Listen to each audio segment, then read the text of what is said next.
প্রিয় দর্শক, আপনারা যে যেখানে আছেন সকলকে প্রীতি ও শুভেচ্ছা জানিয়ে নিউ ইয়র্ক থেকে রতন তালুকদার লাইভ শুরু করছি।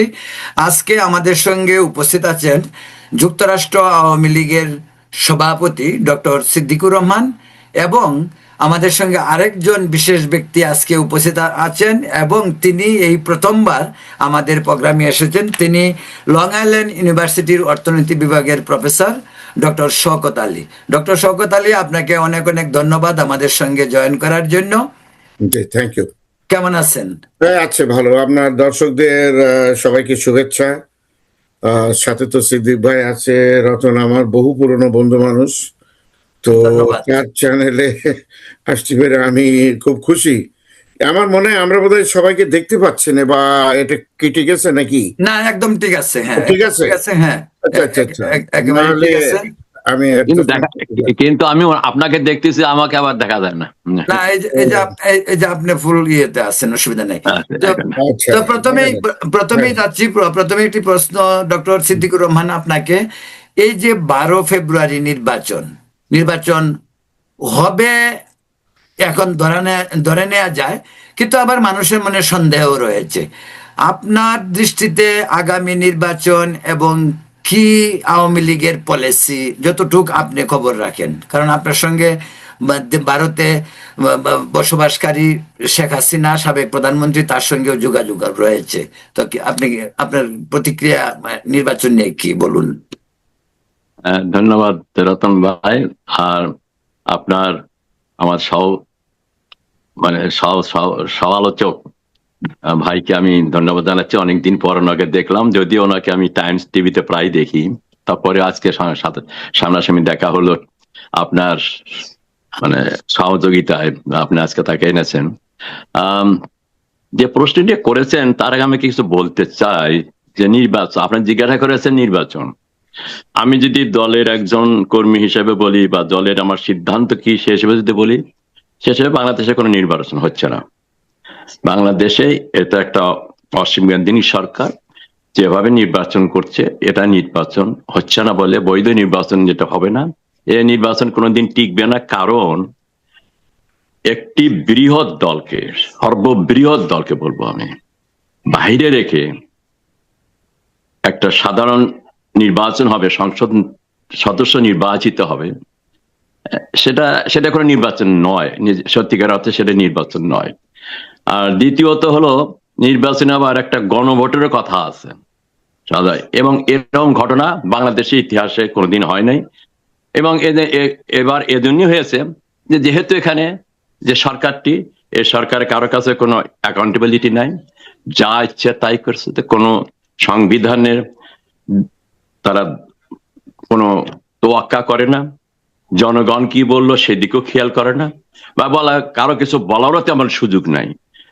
এ গ্রুপ অফ পিপল জোরপূর্বক অসাংবিধানিক ভাবে একটা নির্বাচন বাংলাদেশের জনগণের উপরে চাপিয়ে দিয়েছে। সেখানে বাংলাদেশের বৃহৎ বৃহৎ দল আওয়ামী লীগের পরে যারা, তারা সেখানে অংশগ্রহণ করছে। তা আমি যেটা বলবো, যে একটা নির্বাচন হবে, সেই নির্বাচনে যে বাংলাদেশের শব্দের সাথে আওয়ামী লীগ লাগানো আছে, আওয়ামী লীগ মানে বাংলাদেশ আমরা মনে করি, আর বাংলাদেশ মানে আওয়ামী লীগ, যে দলটির নেতৃত্বে, যে দলটি উদ্যোগে, যে দলটির ত্যাগের বিনিময়ে দেশটি স্বাধীন হয়েছে, সেই দেশের মাটিতে একটা নির্বাচন হবে, সেখানে তারা অংশগ্রহণ করতে পারবে না। কারণ আমরা সব অন্যায় অবিচার করেছি, আমরা দেশ থেকে ভাগিয়ে আসছি। আচ্ছা, সবই হয়েছে, তো তোমরা বিচারও করছো, তারপরও দল কেন নির্বাচন করতে পারবে না? দল তো কিছু করে নাই। হয়তো দলের কিছু লোক দুষ্কৃতি করেছে, সে হতে পারে, সেটা আইনের আওতায় আনা যেতে পারে, সেটা। কিন্তু সবই তো হলো, তাহলে নির্বাচনে আনা হচ্ছে না কেন? নির্বাচন থেকে বের করে দেওয়ার ক্ষমতা বর্তমান অবৈধ সরকারের আছে কি? নাই। যেহেতু নাই, সেই জন্য আমাদের দলের সিদ্ধান্ত, যেহেতু সেখানে আওয়ামী লীগের প্রতীক নৌকা নেই, এবং আওয়ামী লীগ এই নির্বাচনে অংশগ্রহণ করতে বাইরে করে দেওয়া, নিষিদ্ধ করা হয়েছে, সেই জন্য আমাদের যারা সমর্থক আছে, আমাদের যারা নেতাকর্মী আছে, এবং গত 54 বছর মুক্তিযুদ্ধের পর থেকে যারা আওয়ামী লীগকে লালন করে, পালন করে, ধারণ করেন, তাদের কাছে আমাদের আবেদন থাকবে, এই নির্বাচনটাকে বর্জন করা। আমরা কোনো প্রতিহত করতে যাব না, আমরা কোনো মিটিং সমাবেশ করব না। আমাদের আপনাদের মতো এরকম চ্যানেলে বা আমাদের বিভিন্ন সোশ্যাল মিডিয়াতে আমাদের যারা শুভাকাঙ্ক্ষী রয়েছে, আমাদের যারা আওয়ামী লীগ, ছাত্রলীগ, যুবলীগ, স্বেচ্ছাসেবক লীগ, মহিলা আওয়ামী লীগ, তাঁতি লীগ বা বিভিন্ন পেশাজীবী ডাক্তার, ইঞ্জিনিয়ার যারা আছেন, সবার সাথে আমরা যোগাযোগ করে বলছি যে আপনারা এই অবৈধ সরকারের অবৈধ নির্বাচন বর্জন করুন। ঠিক আছে, আসতেছি আপনার কাছে ডক্টর সিদ্দিকুর রহমান। ডক্টর শওকত আলী, আপনি সমকালীন রাজনীতির উপরে আপনার বিশ্লেষণ ধর্মী অনেক আলোচনা আমরা শুনি অন্যান্য মিডিয়াতে। আপনি রাজনীতির একজন প্রাগ বলা চলে যে অভিজ্ঞ বিশ্লেষক। আপনার দৃষ্টিতে এই যে 12 ফেব্রুয়ারি নির্বাচন হচ্ছে, বা সিদ্দিকুর রহমান সাহেব বললেন যে এই নির্বাচন একটি অবৈধ সরকারের অধীনে হচ্ছে, বা আওয়ামী লীগকে বাইরে রেখে নির্বাচন হচ্ছে, আপনার কি প্রতিক্রিয়া এই বিষয়ে? না, এখানে বিষয়টা হচ্ছে যে কেন আমরা এই পরিস্থিতির শিকার হলাম। আমি সিদ্দিক ভাইয়ের সাথে একমত।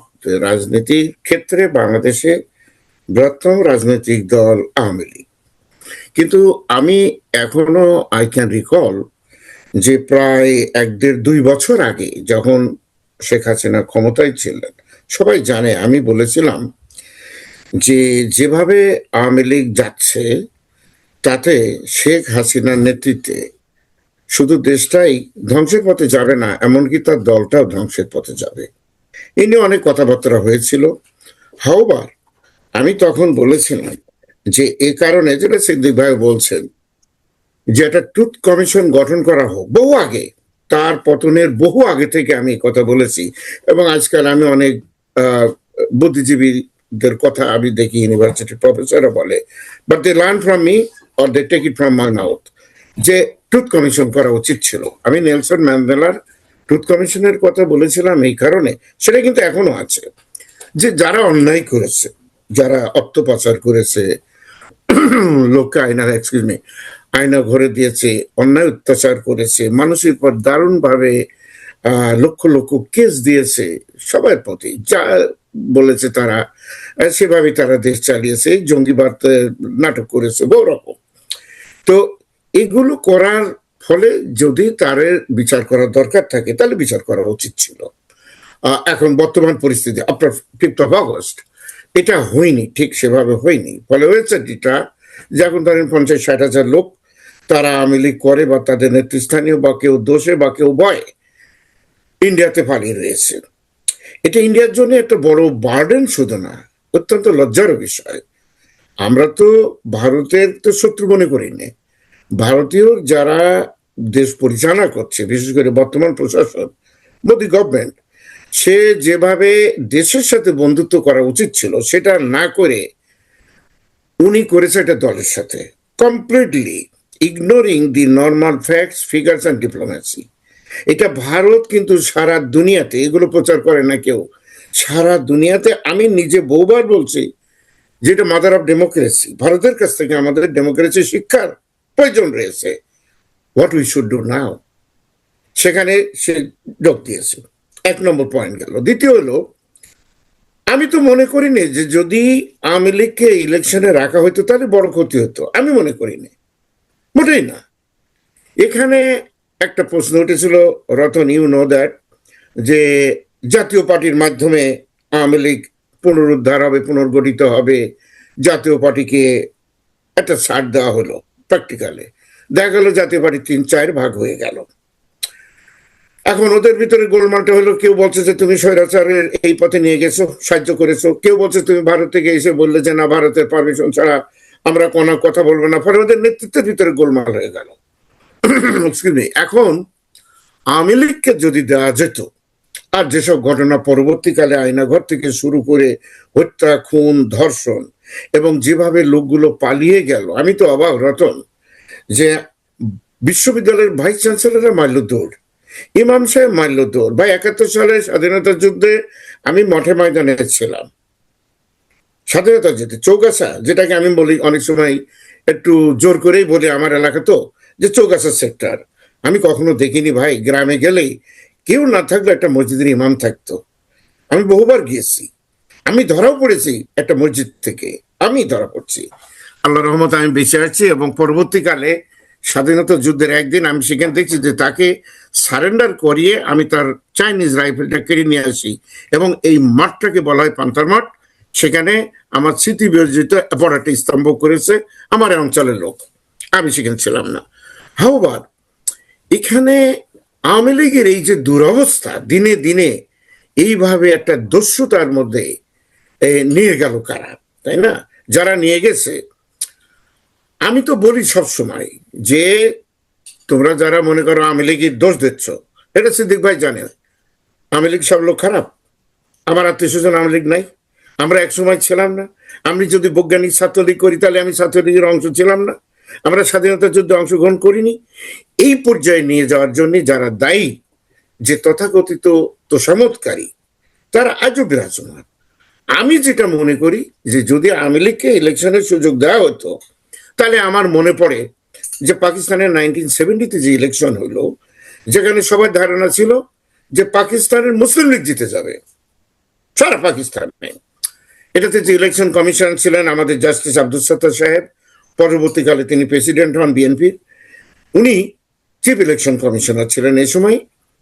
কিন্তু দেখা গেল যে এই নির্বাচনে সারা পাকিস্তান, পূর্ব পাকিস্তান, পশ্চিম পাকিস্তান তৎকালীন একদম ভরা ডিবি না, একদম শেষ হয়ে গেল।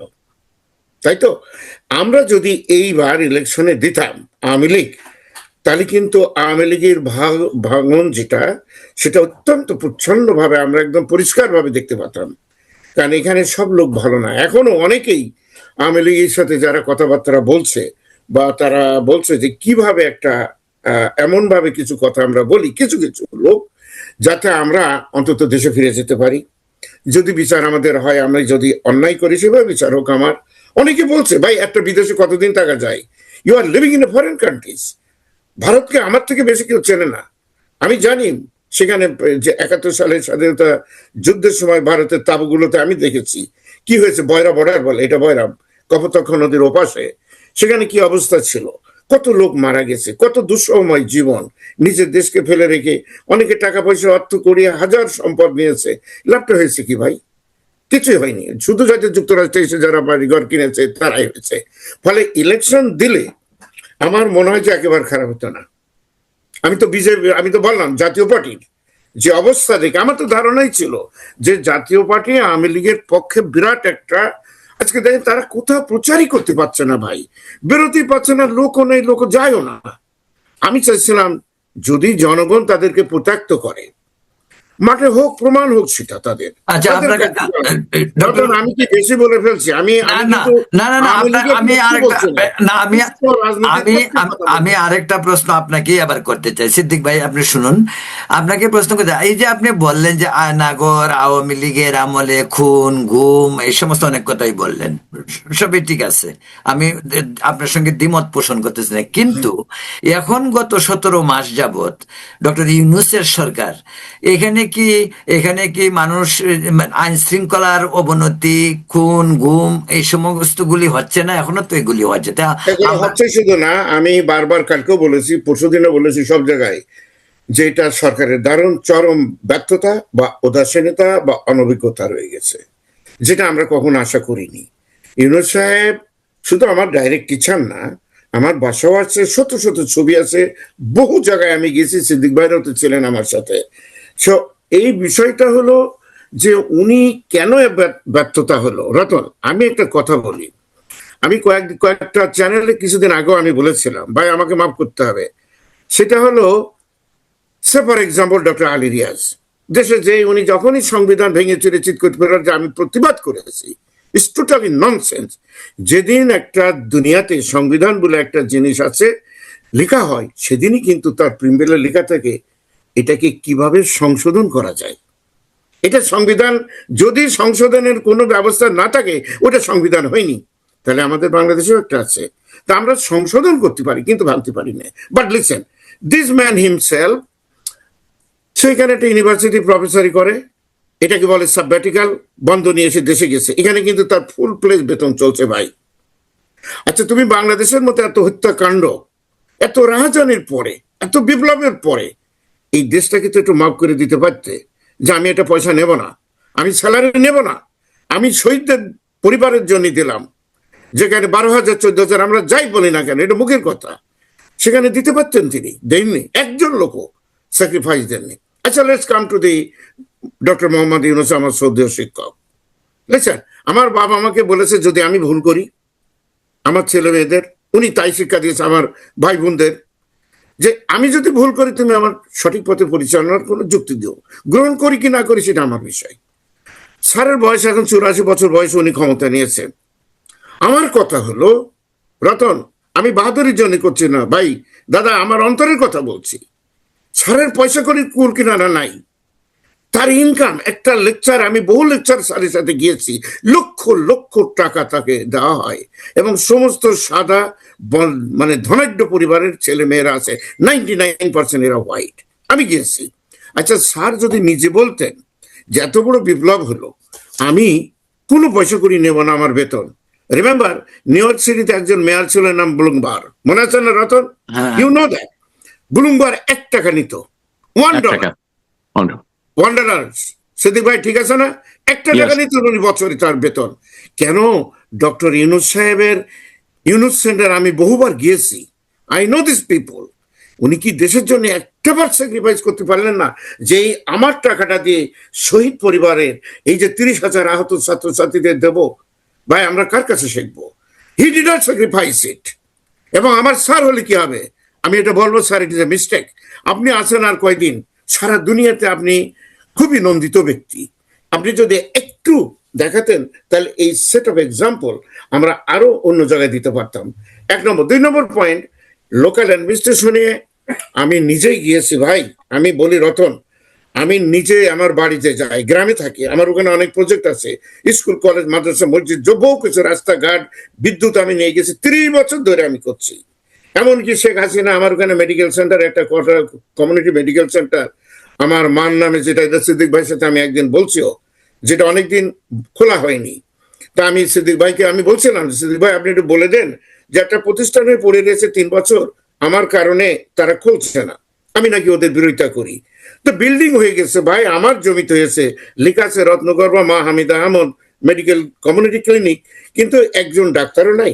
ঠিক আছে, আমি সিদ্দিক ভাই বলুক না কেন, আমি ওনার বলছি, উনি আমার বলছে ওই ইয়ের কথা, যে আপনি ওকে চেনেন তো ভালোভাবে, ওই যে আমাদের গোপালগঞ্জের কি এতে থাকলো, ওর নামটা ভুলে গেলাম, ও তো খুব ক্লোজ ছিল শেখ হাসিনার, আপনি ওরা একটু বলেন তো। আমি আর বলি টলিনি কারো, সেই জিনিসটা চালু হয়ে রয়েছে। গোলাপ ভাইয়ের কথা বলছি, গোলাপ ভাই, গোলাপ আব্দুল সালাম গোলাপ, না, ইজ এ গুড ম্যান। সে আমাকে খুব রেসপেক্ট করতো যখন সে এখানে ছিল, নিউ ইয়র্কে ছিল, ট্যাক্সি চালাতো, অ্যাস্টোরিয়াতে ছিল। I know him very well and he knows me. গোলাপ তো আমাদের বন্ধু, কিন্তু গোলাপ আমাদের বন্ধু লোক, মোরালেস তাই। গোলাপ গোপালগঞ্জের না, সে বোধহয় মাদারীপুরের। মাদারীপুর হতে পারে, এখন ভাগ হয়ে গেছে। একই কথা। হ্যাঁ। বাট লোক, আমার প্রশ্নটা হলো যে কেউ না কেউ একটা দেশকে সুন্দর করতে হলে নিজের স্যাক্রিফাইসের প্রয়োজন আছে। এই লোক, আমি যে এক্সাম্পল দিলাম, আলী রিয়াজ এখানকার টাকা নিচ্ছে, দেশ থেকেও টাকা নিচ্ছে। এই মনির হায়দার সারা জীবন কার পক্ষে কথা বলেছে আমি জানি না, এটা দুই দিকে ইয়ে করে এখানে গেছে। সো এখানে তাদেরকে বেতন দিতে হবে কেন? অল অ্যাডভাইজার, আমার বেতন নেব কেন? এটা গরিব দেশ। they are highly paid and highly paid and আপনি বলতে পারেন তাহলে চলবে কি করে? free accommodation and everything. আপনি মনে করেন, আমি বলছি এই কথা যেটা স্যারের কাছে আমরা আশা করছিলাম, সামথিং নিউ, যেটা রতন বলছে, যে তোমার একটা অফিস থাকবে, তোমার গাড়িও থাকতে পারে, তোমার বাড়িও থাকতে পারে, কিন্তু বেতনটা আল্লাহর রাস্তে তুমি জনগণের জন্য দাও। 71 সালের শহীদদের জন্য দিতে পারো। তুমি 24শে জুলাইতে যা সেখানে 5ই আগস্টের পরে লোকদের দাও ভাই, তুমি এটা স্যাক্রিফাইস করো না কেন? আর তোমার যদি এটা না করো, you should not go from United States or UK to Bangladesh to help them. Don't give the bullshitting. আমি একটা পরিষ্কার বলেছি, এখন আমি বলছি, স্যার যদি শোনে, তা আমি তো শিখছি সত্যি কথা বলে স্যারের কাছ থেকে, তা আমাকে মাফ করতে হবে। আমি এই কথাটা বলছি এই কারণেই, কারণ আমি যখন যাই দেশে, যে দেখি উনি আসছেন অগস্টে, সেপ্টেম্বর ইউনাইটেড নেশনসের স্যারের সাথে কথা হলো, আমাকে বলছে তুমি এসো শওকত, দেশে এসো। আমি গেলাম অক্টোবরে, আরে ভাই, অক্টোবরে কোনো থানায় কোনো পুলিশ নাই। আমি কেশবপুর গিয়েছি, আমি চৌগাছা থানাতে গিয়েছি, আমি গিয়েছি মনিরামপুর, আমি মহেশপুরি ওসির সাথে কথা বলছি, তারা ভয়ে থরে কম্পমান। তারা আমার কাছে আসছে, আমার বাড়িতে হুইলিং বাজিয়ে টাজিয়ে। কেন আমাকে আসছে? এই কারণে আমি একটা কথা বলেছিলাম, এটা ভাইরাল হয়েছিল ওই সময় ওই অঞ্চলে। একটা জায়গায় একটা সাক্ষাৎকারে আমি বলেছিলাম, শোনো, অত্যাচারী যারা নির্যাতনকারী, ডক্টর ইউনূস সাহেব বলেছেন যে তারা যে দলেরই হোক না কেন, বিএনপি, জামাত বা আওয়ামী লীগ, তারা কিন্তু সমানভাবে দায়ী। এবং আমাদের শান্তি শৃঙ্খলা প্রতিষ্ঠার জন্য যারা এখন থানাতে আছে তাদের সাথে সহযোগিতা। সিদ্দিক ভাই, আপনি অবাক হয়ে যাবেন, এরা আমার নিয়ে এত টানাটানি, আমি অনেকগুলো থানায় যে বক্তৃতা দিতে হয়েছে। ভাই স্যার, এইভাবে তো কেউ কথা বলে না। আপনি তো অনেকের ধারণা যে আপনি আওয়ামী লীগের বিরুদ্ধে করেন, কিন্তু আপনি যে সুন্দর কথা বলেছেন, আপনি তাদের সৈনিকদের মানে তাদের পুলিশদের সামনে রেখে বক্তৃতা দিতে হয়েছে। আমি জিজ্ঞেস করেছি সিদ্দিক ভাই, আমি আপনাকে বলি, আচ্ছা ওসি সাহেব, আপনার সাথে ডিআইজি বা ঢাকার ইউনিয়নের কথা কি অবস্থা? কই মাঝে মাঝে তারা লিখিত টিখিত দেয়, কিন্তু কোনো মানে পূর্ণাঙ্গ একটা ডিসকানেক্ট। এই সময় আমি প্রশ্ন তুলেছিলাম যে স্যারের উচিত হবে সমস্ত ডিসিদেরকে ডেকে অল পুলিশ থানা যারা আছে, যারা দোষ করেছে, অন্যায় করেছে, ভাই টেম্পোরারি কাউকে মাফ করে দিয়ে আমাদের থানাগুলো চালু করার একান্ত প্রয়োজন। কিন্তু সিদ্দিক ভাই, আমি একটা কথা বলি, আমি একটু খুশি হয়েছিলাম, বহু জায়গায় আমি বলেছি, আমি 71 সালে দেখেছি কোনো পুলিশ ছিল না থানায়, চুরি চারটাও হয়নি, গোলমালও হয়নি। এখানে শুধু যারা পার্টিগতভাবে একটু গোলমাল করেছে তারা ছাড়া সাধারণ মানুষরা চুরি চারটা, গুন্ডামি, গরুর গোয়াল টোয়াল কিচ্ছু হয়নি। আমি 71 সালে স্বাধীনতা যুদ্ধের কথা, কারণ আমি গ্রামে গ্রামে গিয়েছি, যেটা ভালো জিনিস সেটা বলতে হবে। ফলে হয়েছে কি যে সরকারের ব্যর্থতার কুল কিনারা নেই।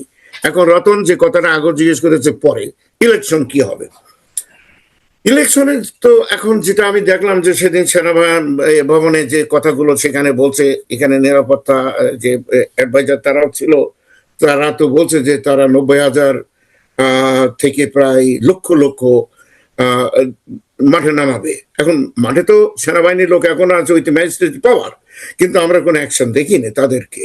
অন্যায় যেই করুক না কেন, আই ডোন্ট কেয়ার, সে বিএনপি জামাত যেই হোক না কেন, তাদের সবাইকে ধরতে হবে। কিন্তু আপনি দেখেন কোনো লোককে ধরা হয় না, তারা অন্যায় করছে তো করেই যাচ্ছে। এখন থানাতে আমি যখন জিজ্ঞেস করি যে শওকত ভাই, আমরা তো বাইরে গ্রামে কোনো টহলে যেতে পারি না, কারণ গেলে আমাদেরকে ওই আগের দোষী দিচ্ছে। এর জন্য দায়ী কে? সরকার সাধারণ ক্ষমা ঘোষণা করা উচিত ছিল ইন জেনারেল।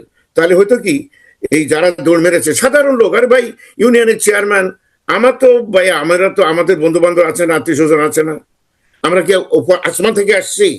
তারা আওয়ামী লীগ করে না? বহু আওয়ামী লীগের লোক আমার বাড়িতে আসছে আমি যখন গিয়েছি, এমনকি আশ্রয়ের জন্য আসছে। আমি আজ সত্যি কথা বলি, আশ্রয় নিয়ে দেওয়ার জন্য আসে। শওকত ভাই, আপনি তো নিরপেক্ষ মানুষ, দেখেন এই লোকগুলো, তাদেরকে আমরা বলেও দিয়েছি, বড় বড় লোক এরা আসছে। আমি বললাম তোমরা চিন্তা করবো না, যদি কোনো ঝামেলা হয় আমাকে বলো, আমার সাধ্য মতো আমি চেষ্টা করব। এই পরিস্থিতির জন্য আমি তো বলছি, যেটার জন্য হাসিনা নিজে দায়ী, এটা ঠিক, তার কোনো দরকার ছিল না। তিনি 5 বছর আসছে, রতন 5 বছরের ক্ষমতায় যখন উনি আসছে, আমি তো প্রশংসা করেছি, আমরা বলেছি যে ফার্স্ট 5 ইয়ার তার খুব সুন্দর ছিল। কিন্তু হঠাৎ করে তিনি অনেকগুলো কাজ কারবার করে বসলেন, কথা বললেন, যেগুলো নিয়ে তার পার্টির ভিতরে বিক্ষুব্ধ হলো। আপনি তুফাইল ভাইয়ের কথা জানেন, আমি তো তুফাইল ভাই ছাড়া কথা বলি না। সিদ্দিক ভাই, আরে এক সময় তো আমাদের নেতা, 1969 তার ভূমিকা কয়জন লোক জানে? আমি তুফাইল ভাই, আমি রাজ্জাক ভাই ছাড়া কথা বলি না। এরা না পেয়েই মারা গেল, না পেয়ে মারা গেল, কে এর জন্য দায়ী? আচ্ছা শওকত ভাই, আপনাকে একটু এখানে থামাই, এখানে আরেকটু মানে এই ব্যাপার, এই ডিটেলস এগুলি ইলেকশনে। সিদ্দিক ভাই, আপনি একটু আমাকে বলেন একটি বিষয়, ইলেকশন তো হবে, আওয়ামী লীগ তো বাইরে, সেটা তো এখন আর আলোচনার বিষয় না, ইলেকশনে আওয়ামী লীগ নাই, কিন্তু এই যে বিএনপি এবং জামাত যে ইলেকশন হবে, সেই ইলেকশনটা কি মনে হয় আপনার? বিএনপির অবস্থানটাই বা কি, বা জামাতের অবস্থানটা কি হইতে পারে, বা বিএনপি জামাত ইলেকশনে কার সম্ভাবনা যে এসে সরকার গঠন করতে পারে? না, এখন যে এটা তো একটা ইলেকশন, এটা একটা পাতানো নিয়ন্ত্রিত ইলেকশন, একটা পাতানো নির্বাচন। এখানে ইউনূস সাহেব ওই বিএনপি কেও ডেকে বলে দিয়েছে কি কি করতে হবে, জামাতকেও বলে দিয়েছে, আর তার নিজের পার্টি এনসিপি তো বলে এসেছে কে এবং কে কোন পদ সিট পাবে, এটা কিন্তু অলরেডি ডিসাইডেড। যেমন আপনারা আমাদের দোষ দেন না যে দিনের ভোট রাতে দিছে নাকি, আর এখনকার মাসের আগেই ভোট হয়ে গেছে। In a way it's only you have to wait for the declaration. নির্বাচন তো হয়ে গেছে, কি ভোট হবে? যেখানে মোর দ্যান 50% ভোট যে নির্বাচনে অংশগ্রহণ করবে না, সেটা তো একটা নির্বাচন হবে না। ওই অর্থ তো নির্বাচন না, এটা তো পাতানো নির্বাচন, নিয়ন্ত্রিত নির্বাচন। দেখেন যেভাবে ক্যাম্পিং গুলো হচ্ছে, আপনি যে লক্ষ্য করেন কিভাবে দলীয় প্রধানকে মনে হয় প্রত্যেকে একজন প্রধানমন্ত্রী, যে প্রোটোকল আপনি দেখেন, এটা কি আপনি গত 54 বছর দেখেছেন বাংলাদেশ মারিতে হয়েছে কোনোদিন? ওখানে তো আমেরিকা, ওখানে তো এখন আওয়ামী লীগ নাই, আমরা তো খারাপ। আওয়ামী লীগ তো খারাপ, আওয়ামী লীগ ডাকাত, আওয়ামী লীগ খুন করেছে, গুম করেছে এবং তাদের বিচারও হয়ে গেছে, অনেকের ফাঁসি হয়ে গেছে, তাই না? ফাঁসির আয় হয়ে গেছে, যাবজ্জীবন কারাদণ্ড হয়ে গেছে, সবই তো কমপ্লিট। ওখানে তখন আওয়ামী লীগ নেই, তাহলে এত প্রোটেকশন কেন? হোয়াই? আপনি যদি দেখেন আনবিলিভেবল। আমার তো মনে হয় ইউনাইটেড স্টেটস এর যে প্রেসিডেন্ট যখন ইলেকশন করেন, এই প্রেসিডেন্টদেরও এরকম করে প্রোটেকশন দেওয়া হয়েছে। কেন এত প্রোটেকশন? দিজ আর অল আপনাকে দেখাইতেছেন, যেটা কিন্তু অলরেডি ডক্টর ইউনূস সাহেব উনি যে এখানে সুন্দর করে বলিয়ে গিয়েছিলেন যে কথা, যে everything happened everything meticulously design and perfectly implemented. এবং সেই জন্যই জুলাই আগস্টে যে হত্যাযজ্ঞটা হয়েছে, it was his meticulous part of his meticulous design. এবং এখনো আপনি যদি খেয়াল করেন 2 সপ্তাহ, এখনো 10 দিনও বোধহয় নেই এই সরকারের, তারপরও তারা ইকোনমিক কাউন্সিলে মিটিং করতেছে, কোটি কোটি টাকা তারা অ্যালটমেন্ট দিচ্ছে। আবার উনি জাপানে যাবেন এপ্রিল মাসে। হোয়াট দিস থিংস মিনস, তার মানে হি ইজ নট লিভিং। ঘটনাটা যেটা হবে ভাই, যে ঘটনা আমরা দেখতেছি, এটা তো একটা পাতন নির্বাচন। রেজাল্ট কি হবে, যারা যারা দাঁড়াচ্ছে তারা সবাই জানে রেজাল্ট কি হবে। জামাত মনে করতেছে জামাত বোধহয় ক্ষমতা যাচ্ছে, যেভাবে জামাতের ফলোয়ার্সরা সব ইউনিভার্সিটিতে নিরঙ্কুশ সংখ্যাগরিষ্ঠতা পেয়েছে, সেটাকে কেন্দ্র করে, সেটাকে বেসিস করে আপনার হয়তো খেয়াল আছে, যখন ঢাকা ইউনিভার্সিটির ছাত্র সংসদের নির্বাচনটি হয়, তখন এই প্রেস সেক্রেটারি, আমার নামটা তার বলতে কষ্ট লাগে, আমাকে বলতে ইচ্ছা করে না, সে বলল যে বাংলাদেশে আগামী যে নির্বাচনটি হবে একইভাবে, একই সাথে, একই ধারায় সারা দেশে নির্বাচন হবে। তাহলে বুঝতে পারছেন যে সে নির্বাচনের রায় কি হবে, সে এর রায় নির্ধারিত। এবং আরেকটু কথা মনে করা দিয়ে আপনাদের, এই জুলাই সনদের যখন ডক্টর ইউনূস সাহেব সিগনেচার করলেন সে সংসদ ভবনে, সেখানে কিন্তু উনি বলেছেন আমাদের কিসের পুলিশের, একটা প্রশ্ন এসেছিল যে আইন শৃঙ্খলার ব্যাপারে, কিসের আইন শৃঙ্খলা, কিসের পুলিশের দরকার, আমরা নির্বাচন করবো, এটার উৎসব মুখর পরিবেশে আমাদের নির্বাচন হবে, এখানে পুলিশ টুলিশের কোনো দরকার নেই। এতেও যদি আমরা বুঝতে না পারি যে কি ধরনের নির্বাচন হতে যাচ্ছে, উনি যেটা বলেছেন যে সারা বিশ্বে একটা অনন্য নির্বাচন, সারা বিশ্ব এটাকে ফলো করবে, সেটা হয়তো হবে। উনি এমন একটা নতুন ভাবে নির্বাচন অনুষ্ঠিত করতে যাচ্ছেন 12 তারিখে, সেটা একটা নতুন আঙ্গিকে হবে, নতুন পদ্ধতির ভেতর দিয়ে হবে এটা। এবং অলরেডি বলা শুরু করে দিয়েছে যে ওই দিনে কিন্তু আপনার ফলাফল ঘোষণা করা হবে না, ফলাফল 2-1 দিন দেরি হবে। এই সমস্ত বুঝতে হবে যে already this are all design, well design. তো আমি যেটা মনে করি, যেভাবে বাংলাদেশে এখন এই নির্বাচন নিয়ে কথা হচ্ছে, আমার কাছে কষ্ট লাগে যে বিএনপি আওয়ামী লীগের বাদ দিয়ে যে নির্বাচনটা করতেছে, এটা বিএনপি একদিন অনুশোচনা করবে।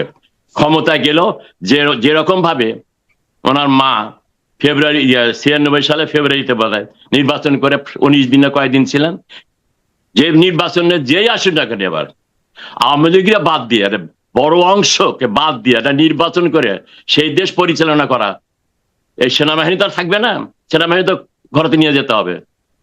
এটা একটা গৃহযুদ্ধের আকারে এটা প্রকাশ পাবে। এবং ডক্টর ইউনূস সাহেব উনি এই কাজটি করছেন, উনি নোয়িংলি, যেটা ভাই বললেন এতক্ষণ যে কন্ট্রিবিউট করেনি। আমরা খেয়াল আছে অমর্ত্য সেন আরেকজন নোবেল লয়েড আমাদের পশ্চিমবঙ্গের, ওনার যে নোবেল লয়েড তো $1 মিলিয়ন পাওয়া যায়, ওটা কিন্তু 1 পয়সা উনি নেননি। উনি প্রত্যেকটা পয়সা বিভিন্ন ফাউন্ডেশনে বিভিন্ন জায়গায় কিন্তু উনি দান করছে।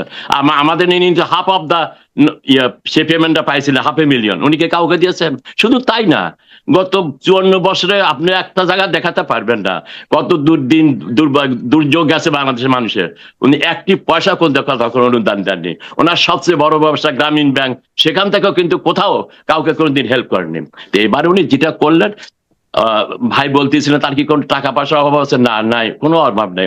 ওনার অভাব থাকে, ওনার কোটি কোটি টাকার মালিক, মিলিয়ন মিলিয়ন ডলারের মালিক উনি। তবে আমাদের দুর্ভাগ্য যে আমরা এত একটা সুন্দর একটা লোকরে পেলাম, নোবেল লরিয়েট এটা পেলাম, সে আমাদের দেশের জন্য শান্তি নিয়ে, মানে শান্তিতে পুরস্কার পেয়েছেন। ওনার নোবেল লরিয়েট যে হয়েছেন এর সম্মান সেটা কিন্তু শান্তিতে, কিন্তু উনি দেশে এমন শান্তি সৃষ্টি করেছেন যে একজন ছাত্র লীগের যার কোনো কেস নাই, তাকে মাসের পর মাস আটকে রেখে তার বিবাহিত ওয়াইফ 9 মাসে বাচ্চা সহ আত্মহত্যা করেছে। এই তো শান্তি সৃষ্টি করেছেন উনি। আমি একটা ছাত্র 2 দিন আগে তাকে কিভাবে পিটিয়ে হত্যা করা হচ্ছে, তারপরে জানেন কত মৃত্যু ঘটনা করেছে। এবং ওনার উপস্থিতিতে যে ভাই বলতেছিলাম, এই ডক্টর ইউনূস সাহেব 8ই আগস্টে এসে উনি কি বললেন, ওনার আগে আমি আরেকটি কথা বলি, ওনার আসার আগে 5ই আগস্টে এই মানে এই আমাদের যে সামরিক প্রধান, সেনাপ্রধান, আমি নামটা বলতে চাই না, বললো আমাকে আমার দায়িত্ব পড়েছে, আমি আপনাদের সবার দেখভাল করব, আপনারা শান্ত থাকুন। সবাই কিন্তু শান্ত ছিল। কেন? তার শান্ত অবস্থা থেকে পরে 8ই আগস্টের যখন ইনি দায়িত্ব নিলেন যে আমরা একটা পরিবার, আপনার আপনার মনে আছে ওনারা কিন্তু ফার্স্ট ভাষণে বলেছেন যে আমরা একটা পরিবার।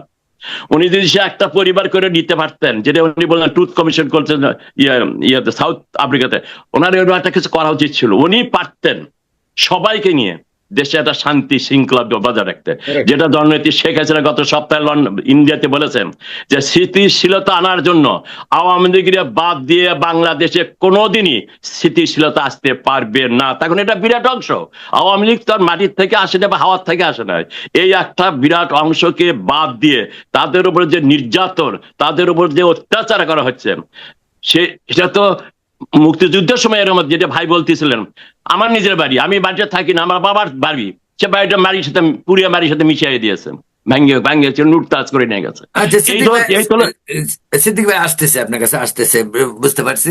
প্রিয় এইটা দর্শক, হলো দেশের অবস্থা। এমন শুনে দেশের অবস্থা এমন অবস্থায় একটা নির্বাচন কি করে হবে?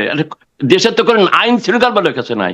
দেখবেন এই 300টা সিটের যখন যেদিন নির্বাচন হবে, দেখেন কি একটা অবস্থা সৃষ্টি হবে, কত লোক অনেকে, আপনি হয়তো খবর জানেন কিনা, একটা ঘটনা হয়েছে, এই হেলথ ডিপার্টমেন্টে কিন্তু জানিয়ে দেওয়া হয়েছে যে 9, 10 থেকে 12, 13 তারিখ পর্যন্ত কোন ডাক্তার, কোন কি বলে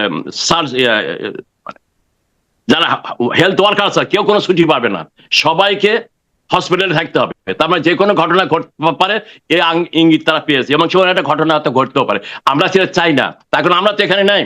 আমরা চাই যে অবৈধ একটা নির্বাচন করতে যাচ্ছে, তার নিমন্ত্রিত পাতানো নির্বাচন, এটা বাংলাদেশের জনগণের জন্য কোনো মঙ্গল ডেকে আনবে না। এটা যদি বিএনপি পাস করে, জামাত রাস্তা নামবে, জামাত পাস করলে বিএনপি রাস্তা লাগবে, আমরা সবাই তখন রাস্তা নামবে। এই হবে result of this election. Siddique ভাই, আমরা ইলেকশন নিয়ে আরো কথা বলবো। আমরা এই মুহূর্তে, প্রিয় দর্শক, আপনারা দেখছেন নিউ ইয়র্ক থেকে রতন তালুকদার লাইভ, সঙ্গে রয়েছেন যুক্তরাষ্ট্র আওয়ামী লীগের সভাপতি ডক্টর সিদ্দিকুর রহমান, এবং আমাদের সঙ্গে রয়েছেন নিউ ইয়র্ক সিটিতে লং আইল্যান্ড ইউনিভার্সিটির অর্থনীতি বিভাগের অধ্যাপক ডক্টর শওকত আলী। আমি এখন শওকত আলীর কাছে যাব। মিস্টার শওকত আলী, আপনি সিদ্দিকুর রহমান সাহেবের অনেক বক্তব্য নির্বাচন নিয়ে শুনলেন। এই যে নির্বাচন হচ্ছে, সেখানে প্রধান প্রতিদ্বন্দ্বী এখন পর্যন্ত জামাত এবং বিএনপিকে দেখা যাচ্ছে, কিন্তু ওভারঅল নির্বাচন নিয়ে ডক্টর সিদ্দিকুর রহমান যে একটা ব্যাখ্যা করলেন, আপনার প্রতিক্রিয়াটা কি এই বিষয়ে? না, উনি যা বলছেন মোটামুটি ঠিকই বলছেন। কারণ আমিও যেটা বলি যে with election or without election আমরা একটা প্রচন্ড বিপদের দিকে এগিয়ে যাচ্ছি, আমি যা দেখি। আর প্রথম কথা আমি বলেছি যে আওয়ামী লীগকে যদি ইলেকশনে নিয়ে আসা যেত, এমন ক্ষতির কিছু আমি দেখি না রতন। আমি এমন কোনো ক্ষতি আমি দেখি না। জনগণ বিচার করুক না ভাই, যে তারা কি করেছে না করেছে, সেটা নিয়ে তাদের ভিতরে মত পার্থক্য ছিল, এবং সেখানে দলের বিভাজন হয়তো শেখ হাসিনার দলটা তার যে একটা দল বা উপদল যাই হোক হয়তো বড় ছিল, অন্য দল হয়তো ছোট ছিল, তারপরও জনগণের কাছে নিয়ে গেলেই তারা বুঝতো। আমি তো আগেই বললাম যে জাতীয় পার্টির মাধ্যমে তারা হয়তো চেষ্টা করেছিল, এখনো তারা কি করছে আমি জানি না, কিন্তু জাতীয় পার্টি নিজেই কোথাও বের হতে পারছে না বা তাদের জনসমাবেশ ঠিকভাবে হচ্ছে না। ফলে আমি ওটাতে একমত যে তাদেরকে ইলেকশনে দিলে বরং ভালো হতো। এই যে কথাটা সিদ্দিক ভাই একটা কথা বলেছেন, ওনার জ্ঞাতসারে হোক অজ্ঞাতসারে হোক একটা কথা উনি বলেছেন, যখন মারামারিটা হবে বিএনপি আর জামাতের বিরুদ্ধে, দেখছেন? আচ্ছা শোনেন, এখানে যদি এবার ইকুয়েশনে আসেন, ম্যাথমেটিক্স, আপনি যদি আওয়ামী লীগকে দাঁড় করাতেন, রতন দাদা এটা খুব সিরিয়াস একটা বিষয়, আপনি যদি দাঁড় করাতেন আওয়ামী লীগকে, তাহলে কিন্তু বিএনপি জামাত এক হয়ে যেত, তাদের এই বিভাজনটা হতো না।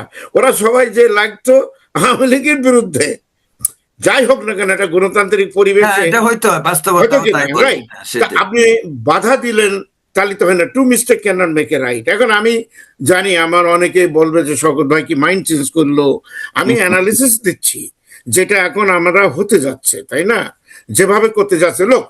এখনই আমি একটা কথা বলি, এই যে হাদি ছেলেটাকে, সিদ্দিক ভাই তো বলছে এর থেকে বড় হত্যাকাণ্ড কিন্তু শেখ হাসিনার সময় হয়নি, এত বড় ভাবে হইতো। হ্যাঁ, সাগরণীর বিষয়গুলো আমরা জানি, সেটা ওইটার অন্য বিষয়, কিন্তু এই ছেলেটাকে যেভাবে মারা হয়েছে কোন রকম, আমি খুব অবাক হয়েছি স্যার তার জানাজায় এই কথাটা বলতে পারেননি যে আমি ক্ষমতায় থাকা অবস্থায় তার বিচার নিশ্চিত করব। রতন, এটা খুবই দুঃখজনক। বহু প্রেসিডেন্ট প্রধানমন্ত্রী বাংলাদেশ শুধু না সারা দুনিয়াতে আমি দেখছি। আমার মনে হয় এই ধরনের ঘটনায় এমনকি শেখ হাসিনা যদি যেত, তাহলে অন্তত একটু কথা বলার সাহস তার ছিল যে আমি বিচার করে ছাড়বো। রতন, আমার ধারণা যে এই ঘটনায় যে চুপচাপ বেরিয়ে চলে আসা, জানা যায় যে এটা হয়তো শেখ হাসিনাও করতো না, but he did it, it is wrong. তো আমি যেটা মনে করছি যে লোক, দেশটা কিন্তু আমাদের, আমরা মারামারি করে this is our promise land. দুনিয়া কিন্তু চেঞ্জ হয়ে গেছে রতন। আজকে ইরানকে ঘিরে চারিদিকে যেভাবে ঘেরছে, এবং তারা বলছে ইরানের পরে তাকে ইন্ডিয়াকে ধরা হবে, তার কারণ হচ্ছে সাম্রাজ্যবাদী নিয়ম নীতিতে কারোর সাথে কারোর বন্ধুত্ব নাই। যার হাতে যার রিসোর্স বেশি ওইটা কেড়ে নিয়ে আমার কাছে আমি লাগাবো, তুমি জাহান্নে যাও। এইভাবে তো আমরা 200 বছরের গোলামি করেছি ভারতে, একটা ছোট্ট দেশ লন্ডন, আমি গিয়েছি দেখেছি এত ছোট দেশ কিভাবে এত বড় ভারত, সেই আওরঙ্গজেবের আমলে দেওয়া যে ভারত ভাই, সেই দেশটাকে এইভাবে তারা কন্ট্রোল করতে পারলো। আমার রাগ হয় এমনি।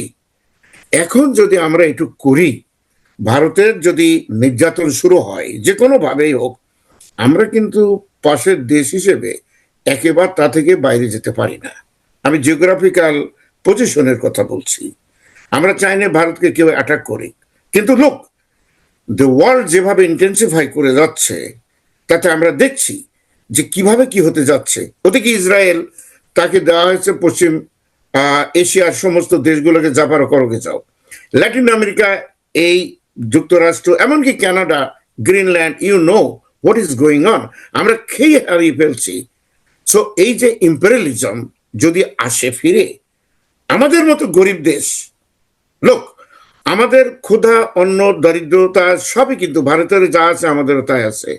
আমাদের মা বোন, আমরা সবাই কিন্তু একই। কেউ এক উর্দুতে বলে, কেউ হিন্দিতে বলে, কেউ বাংলা, উর্দু, হিন্দি, আমরা সবাই বলি। আমাদের কারো কোনো ক্ষতি হোক মারাত্মক, অন্তত আমি ডক্টর শওকত এটা পছন্দ করি না।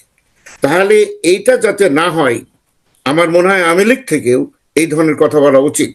তারা যে দেশেই থাক না কেন, দেশের বিরুদ্ধে কথা বলাটা মারাত্মক আচ্ছা অন্যায়। ডক্টর শওকত আলী, আমরা একটু আপনার ইলেকশন নিয়ে, মানে বিশেষ করে যে গণভোট বা ইলেকশনে যে জামাত এবং বিএনপি, আপনি কাকে মনে করেন যে ইলেকশন, ধরা যাক ইলেকশনটা হলো, ইলেকশনে কে আসতেছে ক্ষমতায় আপনার দৃষ্টিতে? এখানে এটা সিদ্দিক ভাইও বলেছেন যে খালি ঘোষণা দিতে বাকি আছে, অনেক কথা আমিও শুনি, কিন্তু তৃণমূল পর্যায়ে যেটা আমি দেখি, তারা বিএনপিকে বলে এরা আওয়ামী লীগের দোসর, এবং আওয়ামী লীগের ঋণ খেলাপিরা যেভাবে মেম্বার ছিল পার্লামেন্টের, শিল্প কলকারখানা, পত্রপত্রিকা এবং টেলিভিশনের, বিএনপি তো তাই রয়ে গেছে। ফলে অ্যাডমিনিস্ট্রেশন হয়তো চেষ্টা করবে বিএনপির হাতে পতাকা তুলে দেওয়ার, আমার ধারণা। অন দি আদার হ্যান্ড, ফিল্ডে সাধারণ মানুষ যারা, আমি নিজেও কথা বলছি, আমাকে একজন ট্যাক্সি ড্রাইভার আর ওই সিএনজি আওয়ালা, আমি জিজ্ঞেস করলাম যে ভাই আপনি এমনি কথাটা বের করার জন্য আমি বলেছিলাম ভাই আমি তো বিএনপির লোক, তো ভেটটা আশা করি আপনি আমাদের বিএনপিতেই দেবেন, মোটামুটি খারাপ না দেবেন, তারেক রহমান আসবে, আমি এইভাবে বললাম। আপনি অবাক হবেন, এর দাড়িও নাই, টুপিও নাই, ও নামাজ পড়ে কিনা তাও সন্দেহ। ও কি বলছে জানেন? সোজা কথা যেগুলো আমি শুনি, ও বলছে না স্যার আমি তো সবই দেখলাম, তা আমাদের গরিবের কথা কেউ বলে না ঠিকই, কিন্তু এবার দাড়ি পাল্লাটা আমি দেখবো। সাধারণ মানুষরা কিন্তু গ্রামের, আর সব থেকে রতন মেয়েরা আরো বেশি এগিয়ে ভাই, এরা ওই পরবে, বোরকা পরবে, দলে দলে ঘুরে বেড়াচ্ছে, এবং তারা মনে করছে যে একটা অন্যায় অত্যাচার থেকে ট্রান্সফার করে আমরা বিএনপির হাতে এটা দেব না, এটা সাধারণ মানুষের ধারণা। অন দি আদার হ্যান্ড, আমার মনে হয় স্যার নিজে জামাত বা বিএনপির দুইজন লোকদের সাথেই উনি একটু খাতে রাখছেন, যে যেভাবে হোক যদি আসে। এদিকে ওয়াকারুজ্জামানের ফ্যাক্টরটা আপনি বলবেন না, কিন্তু সেখানে তার ফ্যাক্টরটা সেটা যেভাবে বলে, উনি তো আমিরে জামাত বলে উনি ঘোষণা করেন, এবং আর্মির ভিতরে আমি যতদূর শুনি যে 57 জন অফিসারকে যেভাবে এরা করে দেওয়া হয়েছে, বন্দি করেছে, 57 কি 37 জন না, ক্যান্টনমেন্ট থেকে নেওয়া হয়েছে। এরপরে ওখানে দারুণ গোলমাল বেঁধেছে, বহু গোলমাল বলছে হাই র্যাঙ্কিং অফিসারদের ভিতরে, যে তুমি এটাও তো শোনা যায় যে মানে সেনাবাহিনীর ভিতরে জামাতের একটা লার্জ গ্রুপ আছে, এটা শোনা যায়, সেই কথা আমি বলছি।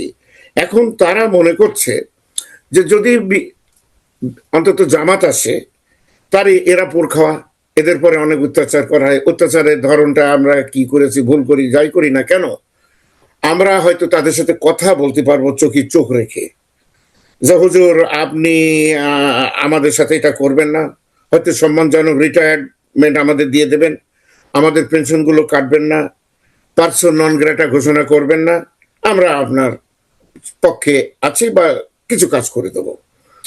আবার বিএনপি যদি আসে, তো বিএনপি তো আমরা অলরেডি দেখছি, যে কথা আমি বললাম, যে চাঁদাবাজি থেকে শুরু করে ঘর বাড়ি দখল করা, পুরনো এগুলো করাতে কিন্তু আমি জামাতের খুব অংশগ্রহণ দেখিনি, হয়তো হতে পারে, কিন্তু বিএনপির লোক এগুলোতে এগিয়েছিল, গ্রামের মানুষ কিন্তু এটা দেখেছে, লক্ষ্য করেছে। লোক আমার সামনে যদি কেউ কারোর বাড়িতে আগুন দেয়, আমি হয়তো বলতে পারবো অমুকের বাড়ি পুড়লো, কিন্তু এর কোনো নিশ্চয়তা নাই যে তার পাশের বাড়ি যে আমার বাড়ি এটা পড়বে না।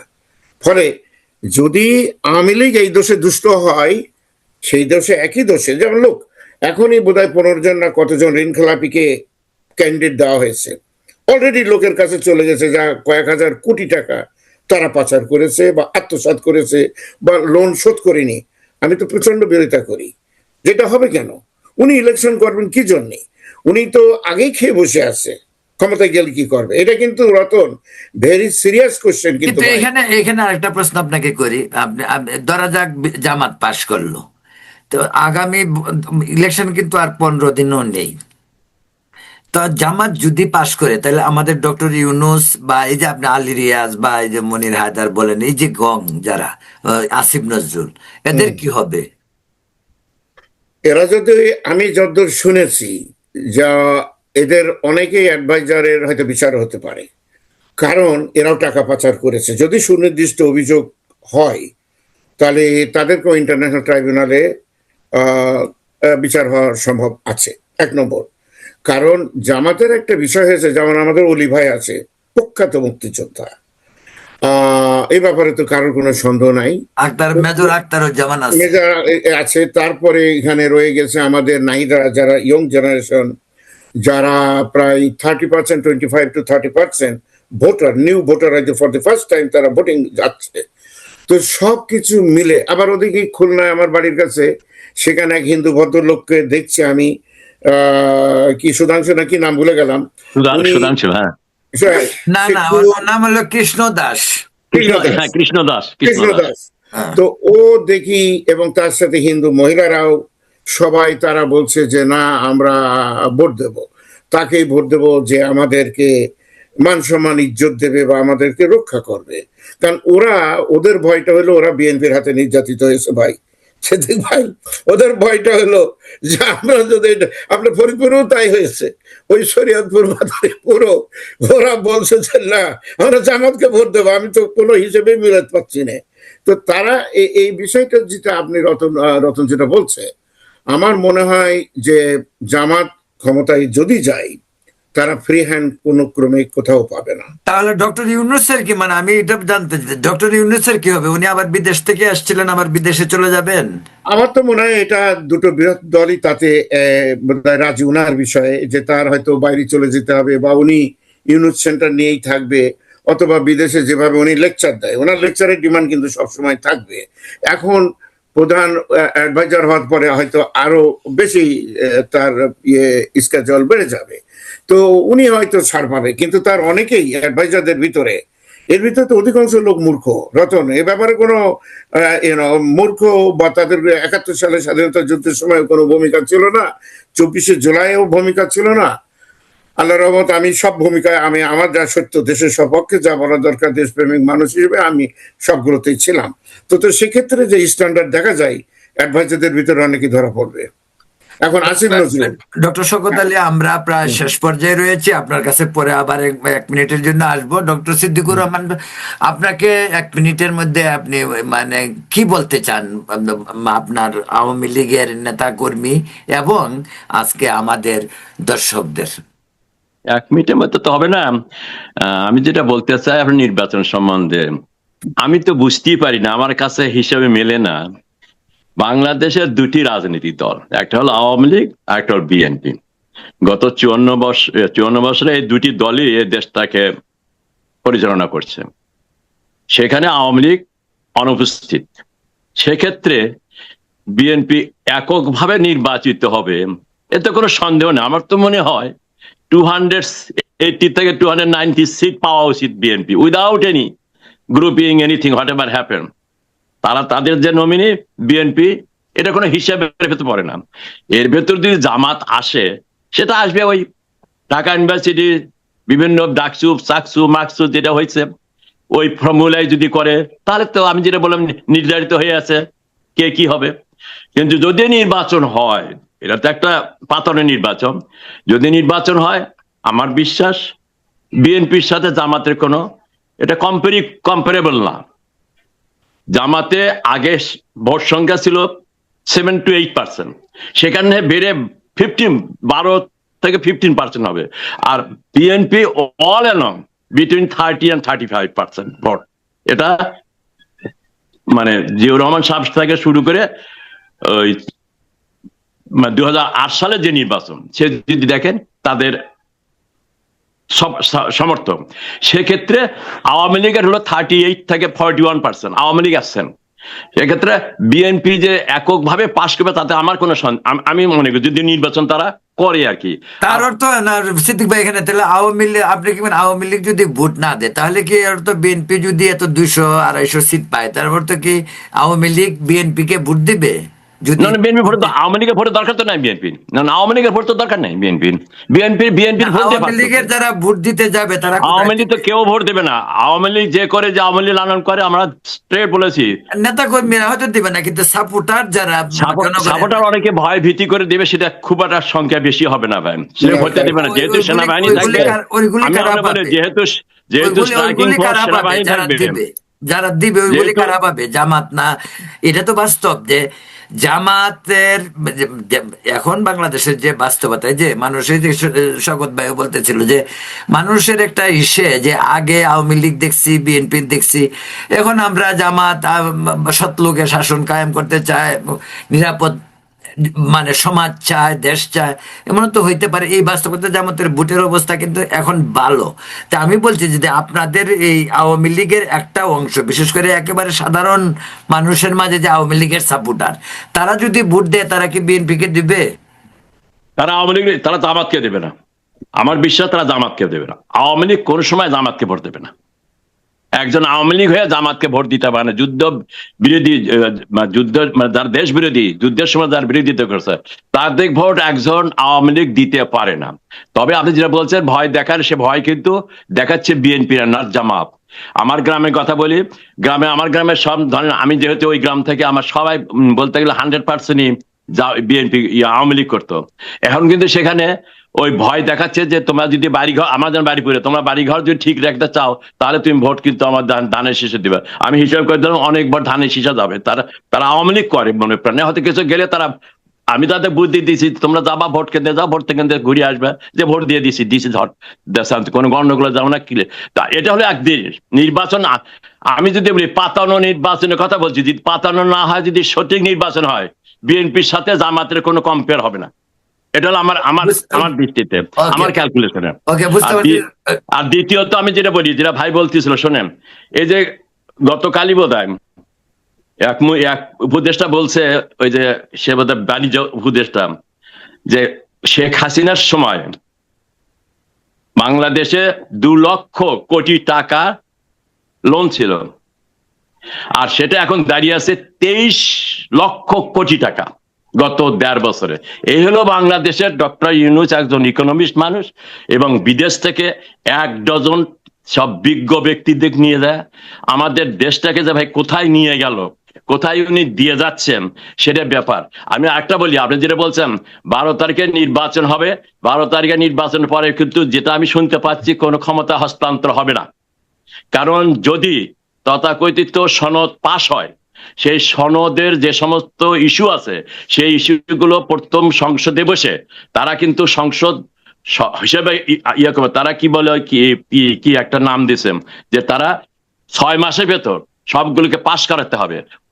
দ্বিপক্ষ 100 সদস্য তাদের নির্বাচিত করবে, সবকিছু করার পরে 6 মাস পরে এলে শেষ করার পর তখন হবে মন্ত্রী পরিষদ। এই সময়টুকু ডক্টর ইউনূস সাহেবই থাকবেন, যাদের কথা বললেন এরাই থাকবে। এটাও কিন্তু শোনা যাচ্ছে, এবং এটা খুব জোরে সোরে শোনা যাচ্ছে, এবং এর পেছনে সেনাবাহিনীরও সমর্থন রয়েছে।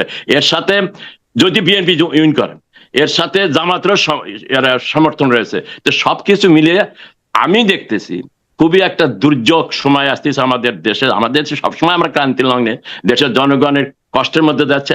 আরো মনে হচ্ছে 12ই ফেব্রুয়ারি আমাদের বাংলাদেশে 54 বছর বাংলাদেশ স্বাধীনতার পরে একটা কলঙ্কময় দিন হবে, এবং এটা একটা কলঙ্কময় অধ্যায় সৃষ্টি করবে এই নোবেল লরিয়েট আমাদের গর্বের ব্যক্তি ডক্টর ইউনূসের জন্য।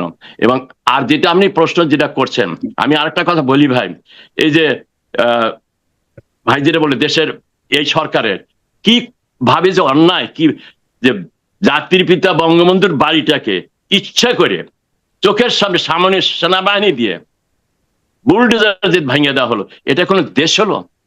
সমস্ত আওয়ামী লীগের যে নেতা কর্মীদের বাড়ি ঘর যেভাবে ভেঙে চুরে ব্যবসা বাণিজ্য ধ্বংস করে দেয়, এটা তো পাকিস্তান সেই মুক্তিযুদ্ধের সময় তো হয়নি ভাই। এবং নট অনলি দ্যাট, গত 1.5 বছর আমাদের নেতা কর্মীরা তাদের বাড়িতে থাকতে পারে না, স্কুলে যেতে পারে না, শিক্ষকরা শিক্ষকতা করতে পারে না। এটা একটা দেশ হলো? এই সময় উনি কিসের নির্বাচন করতেছে? যেটা ভাই বলছিল, যদি সবাইকে নিয়ে উনি বসে, ইনক্লুডিং আওয়ামী লীগ ছাড়া তো হবে না, সবাইকে নিয়ে ডক্টর ইউনূস সাহেব পারতেন। বিশেষ প্রয়োজনীয় আপনি 8ই আগস্টে শপথ গ্রহণ করছিলেন, আপনি যদি একই পরিবার মনে করতেন, সেভাবে যদি সবাইকে সমানভাবে দেখতেন, আজকে দেশের এই অবস্থা হতো না। এই নির্বাচন আমাদের জন্য একটা বিপদ ডেকে নিয়েছে।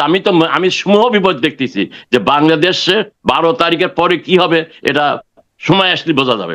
এবং সেই জন্য বলি ভাই, আপনাদের কাছে সবার কাছে অনুরোধ করি, আমরা কিন্তু এই নির্বাচনে কোনো, অনেকে বলে বাংলাদেশে কি বলে আওয়ামী লীগ আসে ভোট ভোট ভোট বাক্স, আমাদের তো ক্যান্ডিডেট নাই, আমাদের ভোট বাক্স ছিনতাই করার তো কোনো প্রশ্ন আসে না।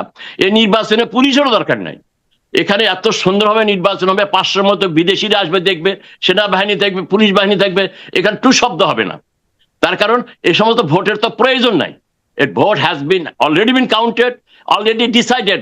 যেমন ভাবে আইসিডিতে আমাদের সবাইকে ফাঁসি দিচ্ছে, দেখেন সেদিন এরা ফাঁসি দিল, 3 জনকে ফাঁসি দিল, তারা হলো ওপরের দিকের অফিসার। আর যারা গুলি করছে, যাদের গুলিতে মারা গেছে, তাদের দেওয়া হলো 3 বছর আর 4 বছর জেল। এই হলো আমাদের দেশের বিচার। ডক্টর সিদ্দিকুর রহমান, আমরা একেবারে শেষ পর্যায়ে আমরা 1 মিনিটের জন্য ডক্টর শওকত আলীর বক্তব্য শুনবো। এবং শওকত ভাই, এই যে সিদ্দিক ভাই বললেন যে সবকিছু সেট আপ অলরেডি হয়ে গেছে, তো কি মনে হয় আপনার? কারণ আপনি তো না, না, আমি একটা কথা বলি, লোক, আমি যে কথাটা বলি আপনি সবসময়, সংক্ষেপে শেষ করবেন। Bangladesh is our promise land. এখানে বিএনপি, আওয়ামী লীগ, জামাত কে কি আছে, এটা 1000 বছরের বাংলাদেশ। যখন এই দলগুলো না ছিল তখন আমার বাংলাদেশ ছিল। এরা এই দলবাজি করতে যে আমাদের দেশের কোনো ক্ষতি হোক, এটা আমরা কোনো ক্রমে গ্রহণ করব না। আমি যদি মনে করি, যেটা সিদ্দিক ভাই বলছে, আই অ্যাগ্রি, যে তাদের ভোটার সংখ্যা বেশি ছিল সব নির্বাচনে। ভোট কাস্টিংই দেখা যায় যে প্রথম ছিল আওয়ামী লীগ, দ্বিতীয় ছিল যখন ফেয়ার ইলেকশন হয়েছে সেখানে আওয়ামী লীগ ফেল করলো, অনেক সময় দেখা গেছে যে তারা মেজরিটি ভোট পেয়েছে। আমি একটু অনুরোধ করব, এই দেশের স্বার্থে, এই জনগণের স্বার্থে, আমাদের গরিব দরিদ্র কামার কুমির হিন্দু মুসলমান সবার স্বার্থে শেখ হাসিনার উচিত হবে উনি যেখানেই থাক না কেন সেখান থেকে তার নেতাদের নির্দেশ দেওয়া যে দেশপ্রেমিকতার জন্য আমরা উদ্যোগ ধরে রাখি। তা যদি না হয়, যে কথা সিদ্দিক ভাই বলছে, গোলমাল, মারামারি, খুনোখুনি হলে ক্ষতি হবে কার, মনে রাখতে হবে, কিন্তু সব থেকে বেশি ক্ষতিগ্রস্ত কে হবে? দলগতভাবে কে হবে? Think about. সুতরাং উনি এটা বলতে পারেন, নাথিং রং। উনি তো 5 বছর, প্রথম 5 বছর তো আমরা সবাই সাপোর্ট করেছি, খুব ভালো করে সাপোর্ট করেছি। অর্থনীতির দিক দিয়ে একজন অর্থনীতিবিদ আমি সাক্ষাৎ করছি, ওনার বলতে লজ্জা কি যে আমার মিসগাইডেড পলিসি ছিল, আই ওয়াজ ইনস্টিগেটেড বা অ্যাডভাইসড বাই সাম পিপল, যেখানে আমি ভুল করেছি। হ্যাঁ, ভারতের সাথে আমি আছি, ভারত আমাদের বন্ধু দেশ। আরে জিয়া রহমান ভারতে যায়নি? জামাতের নেতারা ভারতে যায়নি? আদভানির সাথে মিটিং করেনি তারা? হ্যাঁ, এরশাদ যায়নি? সবাই গেছে। ভারতকে এইভাবে কোনাকাচা করে তাদেরকে বিপদে ফেলা, তাদের ফরেন পলিসির একটা বিরাট অসুবিধায় তারা পড়ে গেছে। এটা না করে উনি বলতে পারেন, আমার মনে হয় এই কথা বলা উচিত, যে দেখো, এই দেশটা স্বাধীনতার যুদ্ধে আমাদের একটা ভালো ভূমিকা ছিল, এই দেশকে আমরা নিয়ে আসছি আমাদের নেতৃত্বে, যে যাই বিতর্ক করুক না কেন, এই দেশটা রাখার দায়িত্ব কিন্তু আওয়ামী লীগের প্রত্যেকের। তার অর্থে না যে আমরা অস্ত্র ধরবো, গোলাগুলি করব, মারবো, এটা করব না। আমরা রাজনীতি করি, রাজনীতি দিয়ে রাজনীতির মোকাবেলা করি। হ্যাঁ, আমাদের ভুল হয়েছে, আমাদের ভুলে অনেক ক্ষতিগ্রস্ত হয়েছে। ভাই, রাজনীতি করতে হলে কিছু গাছ তো থাকতে হবে, সবাই তো। এই যে আবুল কালাম আজাদ, যেটা মাওলানা আবুল কালাম আজাদ, যে ভারতের প্রেসিডেন্ট ছিলেন এক সময়, তার বইটা পড়ে দেখেন। উনি বলেছেন আমার মৃত্যুর পরে, আমার মৃত্যুর 40 বছর পরে এই বইটা ছাপিও, দি ইন্ডিয়া বিকেম ইন্ডিপেন্ডেন্স, বইটার নাম, এই ধরনের একটা ইংরেজি বই আমি পড়ছি। বইটার নাম হলো ইন্ডিয়া উইন্স ফ্রিডম। ফ্রিডম, এবং বাংলায় করা হচ্ছে ভারত স্বাধীন হলো। উনি বেঁচে থাকা অবস্থায় উনি পরিষ্কার বলেছে যে আমরা ভারতের মুসলমান, এটাই আমার জন্মভূমি, এই দেশের রক্ত দিয়েছে আমরা শত শত বছর ধরে, এটা রক্ষার দায়িত্ব আমাদের। ভারতের যদি ক্ষতি হয়, সব থেকে বেশি ক্ষতিগ্রস্ত হবে মুসলমান। আমি বলবো শেখ হাসিনাকে, একজন দেশের সাধারণ মানুষ হিসেবে আমার কথা তার কানে পৌঁছবে না, show the statesmanship, do not go against Bangladesh any government. আপনি আপনার দলকে প্রস্তুত করেন। আমি তো বলছি যে টেকনিক্যাল মিস্টেক, যদি আওয়ামী লীগ আজকে রাজনীতি ইয়েতে থাকতো, ইলেকশনে থাকতো, হোয়াট ইজ রং? ঠিক সিমিলার, ম্যাডামকে যদি হাসিনা ছেড়ে দিত, ম্যাডাম কি তার রাজ্য থেকে বিতাড়িত করতে পারতো? অসুস্থ মানুষের যদি চিকিৎসা তিনি দিতেন, what is wrong? That is a mistake. ম্যাডামের কি দোষ ছিল? বারবার বলেছে যে আমি বিদেশে যাব না, আমি এখানে থাকবো। আচ্ছা ভাই, তাকে ছেড়ে দিলে কি হইতো? আরে 5টা জনসভা করলো কি? আমরা তো জানি হাসিনা কোনোদিন, হাসিনাকে ক্ষমতা চ্যুত করার মতো ক্ষমতা বিএনপির কখনো ছিল না। ম্যাডাম বেঁচে থাকা অবস্থায় আমরা দেখছি, but she made a mistake. Hasina এত অন্যায় অত্যাচার করা উচিত ছিল না। আমার কথা হচ্ছে যে লোক, দিস ইজ আওয়ার কান্ট্রি, মত পথ ভিন্ন থাকতে পারে, কিন্তু খবরদার, দেশের জাতীয় স্বাধীনতার সার্বভৌমত্ব, আমাদের হিন্দু, মুসলমান, চাকমা, বৌদ্ধ, খ্রিস্টান, কামার কুমির, মেথর, লাভ বিক্রেতা, রিক্সা চালক, শ্রমিক জনতা, সব আমাদের, তাদের ভালোর জন্য চিন্তা করতে হবে। এই সাহস দিয়েই কিন্তু রতন আমি বলেছি যে স্যার মেড এ মিস্টেক। ওনার উচিত ছিল সারা দুনিয়াতে উনি দেখাতে পারতেন যে আমি 1 টাকা নেব, আমি কোনো পয়সাই নেব না, look at this, he became a big hero. আমরা এই ধরনের মানুষ চাই ভাই রতন, আমরা এই ধরনের স্টেটমেন্ট চাই। আমি এখনো হাসিনার প্রতি বলবো যে দয়া করে আপনি যেখানেই থাকেন আপনি লোকদের নিয়ে আসেন, আপনি বলেন। আমি তো দেখেছি 71 সালে আরে খন্দকার মোস্তাক আহমদের নেতৃত্বে 120 জন এমপি ঢুকে পড়তে চাইছিল হচ্ছে বাংলাদেশের ভিতরে। তারপরে না ওরা ভারতে সবাই আলাপ করলো, ইন্দিরা গান্ধীর সাথে আলাপ হলো যে তারই একটা ডক্টর শওকত আলী, আমাদের এখন শেষ করতে হবে। আপনাকে অনেক অনেক ধন্যবাদ, অনেক ধন্যবাদ আপনাকে। দেশটাকে ভালোবাসি এবং আমরা এটা টিকিয়ে রাখবো, এটা আমাদের সবাই। ডক্টর সিদ্দিকুর রহমান, আপনাকে অনেক ধন্যবাদ। আমি শওকত ভাইয়ের প্রশ্নের উত্তর দিচ্ছি। উনি যে প্রশ্ন সুন্দরটা প্রশ্ন করেছেন, সেটাই গত কয়েকদিন আগে আমাদের জননেত্রী শেখ হাসিনা 5টা প্রস্তাব আকারে বলেছেন, এবং সেখানে বলেছেন সমস্ত এই যে লাখো লাখো ছাত্রলীগ আওয়ামী লীগদের বন্দী করা হয়েছে সবাইকে ছেড়ে দেওয়া হোক। আসুন আমরা সবাই মিলে এই যে জুলাই আগস্টে যে হত্যাযজ্ঞ হয়েছে এবং এ পর্যন্ত যে হত্যাযজ্ঞ গুলো হয়েছে, চলেন আমরা একটা কমিশন করি, একটা সর্বদলীয়, সবাই মিলে আমরা সেটা বের করবো কে কি কারণে হত্যাগুলো হলো, সেটা আমরা সলিউশন বের করবো। এবং সবাই মিলে আমরা আওয়ামী লীগ এই নির্বাচনে অংশগ্রহণ করতে চায়। আওয়ামী লীগ কাউকে কোন নির্বাচন থেকে বের করে দেয়নি। গত 54 বছর বা গত 15 বছর 3টা নির্বাচন যেভাবে আপনারা করেন, আমরা কিন্তু বলি নাই যে বিএনপি অংশগ্রহণ করতে পারবে না, জামাত অংশগ্রহণ করতে পারবে না, আমরা কিন্তু সেটা করি নাই। কিন্তু উনি প্রস্তাবে বলেছেন আমাদের নির্বাচনে অংশগ্রহণ করতে দেওয়া হোক, সবাই মিলে আমরা নির্বাচন করে যে সরকার যাকে জনগণ ভোট দেবে তারাই সরকার চালাবে, এবং সবাই মিলে ভুল ত্রুটি আমাদের হয়েছে। উনি বলছেন যে সমস্ত হয়েছে জুলাই আগস্ট বা যে সমস্ত ঘটনাগুলো হয়েছে জুলাই আগস্টের আগে যে যা হয়েছে, আমরা সবাই মিলে আমরা বের করি যে কি কারণে এই লোকগুলো মারা গেল, কি কারণে বাড়ি ঘরগুলো ভাঙ্গা হলো। এটা তো আমাদের সবারই দায়িত্ব। আসুন সবাই, সে প্রস্তাব কিন্তু ভাই এটা দেওয়া হয়েছে, কিন্তু এটা তো কোনো কর্ণপাতই করছে না তারা। পক্ষান্তরে যেটা বলেছে ওনার বিরুদ্ধে ভারত থেকে উনি কেন কথা বলতেছেন, একটা চিঠি পাঠিয়েছেন আমাদের পররাষ্ট্র মন্ত্রণালয় থেকে, তার 1 পয়সার দামও তারা দেয়নি, ভারত তার উত্তর দেয়নি। এই সমস্ত প্রশ্নের উত্তর দেওয়ার প্রয়োজন হয় না। আমি যেটা বলবো, আসুন, যেটা আপনি বলছেন, এদেশ আমার আপনার সবার, এদেশ 30 লক্ষ শহীদ, 2 লক্ষ মা বোনের সম্মানে বিনয় এই বাংলাদেশ। এটা কারো বাবার সম্পত্তি না, আমারও নয়, আপনারও নয়, কারো না। এটা 30 লক্ষ শহীদ এবং 2 লক্ষ মা বোনের তাদের সম্মানে রক্তের বিনিময়ে এই দেশ নিয়ে কেউ খেলা খেলে, সে খেলতে পারবে না। আমরা যে আওয়ামী লীগ আমরা ভুল ত্রুটি করিনি তা না, আমাদের সরকার ভুল ত্রুটি করেনি, আমরা বলছি না। এটা রাজনীতিতে অনেক কিছু হয়, তার অর্থ এই নয় যেভাবে অত্যাচার করা হচ্ছে, যেভাবে আজকে আওয়ামী লীগরা বাংলাদেশে নির্যাতন করা হচ্ছে, যেভাবে তাদের ট্রিট করা হচ্ছে, বিশ্বের এরকম কোন জায়গায় এরকম কোনো ঘটনা ঘটে নাই। কিন্তু এরও ভোগ কিন্তু তাদের করতে হবে, এবং সেজন্য যারা আজকে ক্ষমতায় থেকে এই কাজগুলো নোয়িংলি করতেছে, যেমন হাদির কথা বলা হয়েছে, হাদিকে হত্যা করছে কারা? এই হাদির যে শুটার, এই সরকার জেলে নিয়ে গেছে 2 বার, জেল থেকে কে জামিন দিয়েছে, কারা জামিন দিয়েছে? ডক্টর ইউনূস। এই ডক্টর ইউনূস হাদির হত্যাকারী। আমি এই কথা বলার জন্য কথা বলছি।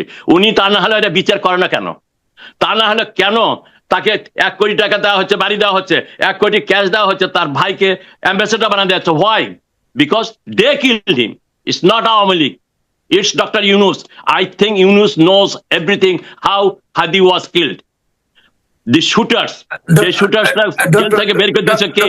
ডক্টর সিদ্দিকুর রহমান, আমাদের এখানে শেষ করতে হবে। দুঃখিত প্রিয় দর্শক, আমাদের সঙ্গে ছিলেন ডক্টর সিদ্দিকুর রহমান, আওয়ামী লীগের সভাপতি, যুক্তরাষ্ট্র আওয়ামী লীগের সভাপতি, এবং ছিলেন লংআইল্যান্ড ইউনিভার্সিটির অর্থনীতি বিভাগের প্রফেসর ডক্টর শওকত আলী। আপনাদের দুজনকেই ধন্যবাদ। এই পর্যন্ত ভালো থাকুন প্রিয় দর্শক, আপনারা ভালো থাকুন, সুস্থ থাকুন। আগামীকাল অন্য কাউকে নিয়ে আপনাদের সামনে আবার আসবো। ধন্যবাদ।